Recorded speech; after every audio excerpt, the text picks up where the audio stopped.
ছবিতে যে মেশিনটি দেখতে পাচ্ছি এটি একটি ডাইং মেশিন, 10 কেজির একটি স্যাম্পল মেশিন। আমি ভিডিওতে বলার চেষ্টা করব একটি ডাইং মেশিন কিভাবে কাজ করে। আমরা নেম প্লেট দেখতে পাচ্ছি। এটি মূলত একটি ফ্রান্সের স্যাম্পল মেশিন। মনিটর বা কন্ট্রোলার মডেল হচ্ছে FC30।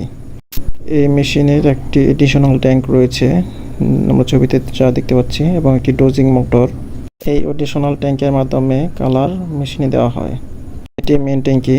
আমরা দেখতে পাচ্ছি হিটিং কুলিং এর ইনলাইন তা হিট এক্সচেঞ্জারে প্রবেশ করে আউট দুটি লাইন দিয়ে বের হবে।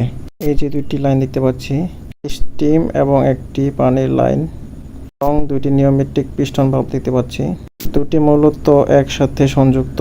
হিটিং এবং কুলিং এর লাইন ছাড়াও ভিডিওতে দেখতে পাচ্ছি যে পজিশনার বাল্ব। এই পজিশনার বাল্ব হয়ে সরাসরি হিট এক্সচেঞ্জারে প্রবেশ করবে।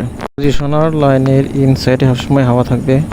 লাল দুটি বাটন দেখতে পাচ্ছি, দুটি বাটনে চাপ দিয়ে ধরলে অটো টিউন হবে। হিটিং কুলিং এর সমস্যার জন্য অটো টিউন ব্যবহার করা হয়। যেটা দেখতে পাচ্ছি এটা হচ্ছে হিট এক্সচেঞ্জার। ঠান্ডা পানি এবং স্টিম এই হিট এক্সচেঞ্জারের ভিতর প্রবেশ করবে। হিট এক্সচেঞ্জারের নিচে মেইন পাম্প থাকে। মেইন পাম্পের সাহায্যে পানি নিয়ে বাকিগুলো ড্রেন হয়ে যায়। স্টিম বা কুলিং নেওয়ার জন্য 3টি বাল্ব খুলবে। স্টিমের একটি, কুলিং এর একটি এবং একটি পজিশনার বাল্ব। এখন আমরা ইলেকট্রিক্যাল প্যানেল বোর্ড দেখতে পাচ্ছি। ড্যানফোর্সের 2টি ইনভার্টার, একটি মেইন পাম্পের এবং একটি রিলসের।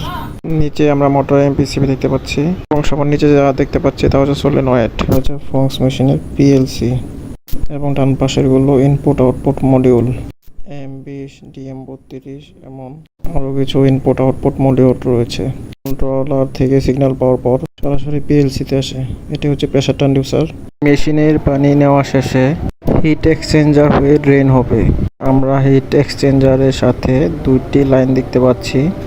উপরে যে নিউমেটিক পিস্টন বাল্ব দেখতে পাচ্ছি, এটি দিয়ে সরাসরি কুলিং এর পানি বের হয়ে WTP-তে যাবে, এবং নিচে আরেকটি ট্র্যাপ দেখতে পাচ্ছি।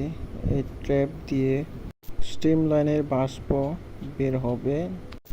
এই বাষ্প এই ট্র্যাপের মধ্যে দিয়ে বের হয়ে সরাসরি বয়লারে রিসাইকেল হবে, মেশিনে পানি এটিপিতে যাবে। Thanks for watching.